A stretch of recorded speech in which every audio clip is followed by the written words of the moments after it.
Today we are going to be painting this Ork Boy using only contrast paints. And to do that we're going to be using these brushes that have been kindly sent to me by the guys at Golden Maple. I've been testing them for a while and here's what they look like coming out of the box. 3 arrow shaped and 2 regular round shaped tips. I've already primed the model Chaos Black and given it a quick slap chop, so let's get painting. First up we're using Ghillie Dew by Army Painter for the skin. This is exactly why I love contrast style paints over slap chop.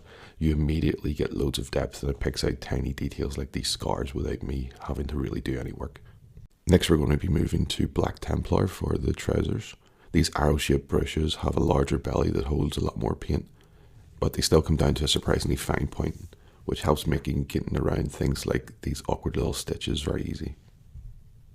Next we're going to be using Basilicanum Grey for these weapons. This is always really good for picking out those highlights underneath. I added just a little bit too much here, so I'm going to use a clean brush to wick away some of the excess where I don't want it to be.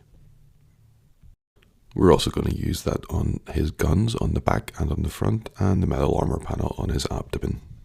Moving on now to all of the leather parts, and we are using Gore-Grunta Fur here. And I've also switched down to one of the round head brushes, one of the smaller ones, which are really great for some of those finer details.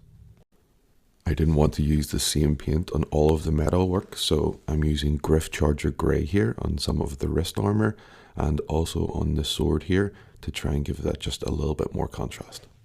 Moving on to the yellows, and because one yellow is enough, I'm actually using 3. Iyanden Yellow here for the wraps that are around his leg. I'm moving on to Imperial Fist now for the armor because I really want that yellow to pop. I also do that little skull on the gun, but I didn't film it. And finally, Nazdreg Yellow is being used for the belt buckle to give it a quick gold effect. Finish off with Skeleton Horde on the teeth here and also on the fabric area holding onto the gun. And just a few other bits like the handles of the daggers and the stitches. And here's the final result. Is it my finest paint job? Absolutely not.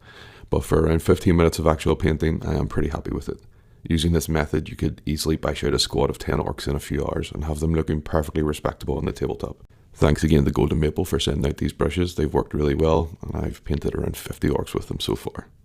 If you enjoyed this, feel free to follow or help fund more paint misadventure through the Buy Me a Coffee link in my bio.